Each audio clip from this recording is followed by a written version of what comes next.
வருகின்ற மக்களவை தேர்தலில் தமிழ்நாட்டில் பாட்டாளி மக்கள் கட்சி தேசிய ஜனநாயக கூட்டணியில் சேர்ந்து வருகின்ற தேர்தலை போட்டியிட முடிவு செய்திருக்கிறது.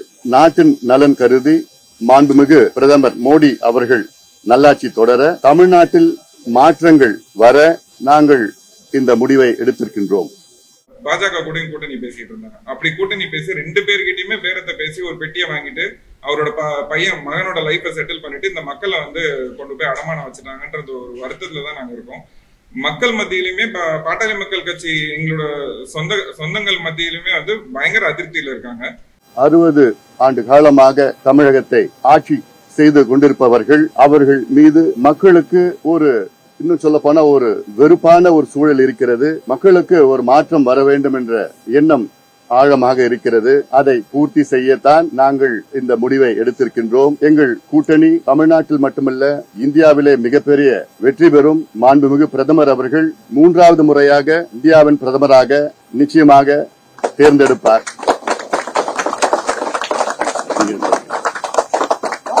வன்னியர்களுக்காகவே உருவாக்கப்பட்ட கட்சி பாமக. இவர் எப்படி போய் கூட்டணி வைக்கலாம் அந்த இடத்துல? பிஜேபி இப்ப கூட ரிசர்வேஷனுக்காக ஏடிஎம்கேல இருந்து, அதாவது போன எலெக்ஷன்ல ஏடிஎம்கேல இருந்து இந்த மாதிரி ரிசர்வேஷன் கொடுத்திருந்தாங்க. அதை தடுத்ததும் பிஜேபி. அப்படி இருக்குள்ள எப்படி இந்த பிஜேபி கூட அவர் கூட்டணி வைக்கலாம்? இன்னைக்கு ராமதாஸ் அவர்கள் அவரோட அடிப்படை கொள்கையா இருந்த அந்த கட்சி உருவாக்கின அடிப்படை கொள்கை என்னமோ சோசியல் ஜஸ்டிஸ் என்னன்னு அவர் பேசிட்டு இருந்தாரு. மக்கள் சமத்துவம் பேசினவரு, சோசியல் ஜஸ்டிஸ் பேசினவரு, இன்னைக்கு அது எல்லாத்தையுமே கைவிட்டுட்டாரு. காடிவெட்டி குரு அவங்களோட ரத்தமா நாங்க எங்க சமுதாய மக்களுக்காக நாங்க குரல் கொடுக்கிறோம். எங்க சமுதாய மக்களுக்கான நலனுக்காகவும் இடஒதுக்கீடுக்காகவும் நாங்க அந்த விஷயத்தை கையெடுத்து நாங்க போராடுவோம். எந்தெந்த கொள்கையை ராமதாஸ் அவர்கள் கைவிட்டு இந்த மக்களை ஏமாத்தி இந்த மக்களோட ஓட்டை அவர் பையனுக்கான செல்வாக்கா பயன்படுத்தி அதை காசா பார்த்து அவர் பையனுக்கு ஒரு அமைச்சர் பதவி கிடைச்சா போதுன்றதுக்காக இந்த மக்கள் அடமானம் வைக்கிறாரோ, அதை நாங்க என் சமுதாய மக்களுக்கு அதை நாங்க ஒரு விழிப்புணர்வு ஆக்கி அதை அவங்களுக்கு தெரிய வச்சு ராமதாஸை அரசியல் அனாதை ஆக்கிறதுக்கு தான் இந்த முயற்சி எடுத்திருக்கோம். என்ன சார்? அதான் சார், எங்க சமுதாய மக்களுக்கு நாங்க எங்க சமுதாயத்துக்கான கோரிக்கைகள் யார் ஏத்துக்கிட்டு எங்களுக்கு ஆதரவு தராங்களோ அந்த கட்சிகள் கூட நாங்க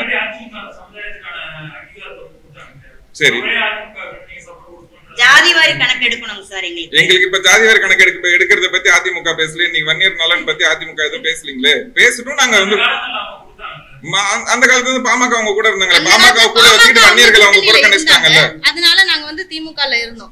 பாமகவை எதிர்க்கணும்ன்றதுக்காக திமுகல இருந்தோம். அவ்வளவுதான். அந்த டைம் கொடுத்தாங்க. ஆனா அது ரிசர்வேஷன் ஒண்ணும் எங்களுக்கு கிடைக்கல. மாதிரி கொடுத்துட்டு எடுத்துட்டாங்க.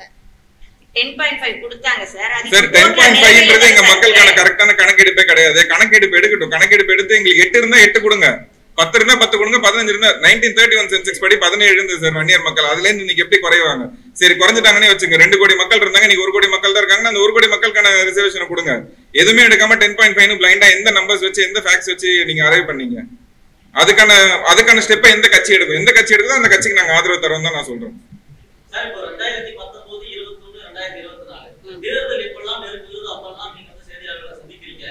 இதுக்கு முன்னாடி நான் எல்லா இன்டர்வியூ கொடுத்துக்கிட்டு தான். இல்ல நீங்க என்ன இப்பதான் பாக்குறீங்கன்னு சொல்லுங்க. நான் கடந்த 4-5 வருஷம் மாமா காடிவெட்டியார் அவர்கள் மறைவுல இருந்து நான் ஒரு நிகழ்வப்பவும் நான் பத்திரிகையாளர்களை சந்திச்சு பேட்டி கொடுத்துக்கிட்டு தான் இருக்கேன். லீகல் ஆக்ஷன்ஸ் எடுத்துட்டு இருக்கோம். மறைமுகமா சட்ட ரீதியா லீகல் ஆக்ஷன்ஸ் எடுக்கோம். திமுகலயும் நாங்க இடஒதுக்கீடுக்காக கொடுத்திருக்கோம். நாங்க இப்ப தற்போதைய இருக்க முதலமைச்சரை பார்த்து அதுக்கான கோரிக்கைகளை வச்சிட்டு இருக்கோம். எங்களோட போராட்டங்களை சட்ட ரீதியான போராட்டங்களை நாங்க கையெடுத்துட்டு இருக்கோம்.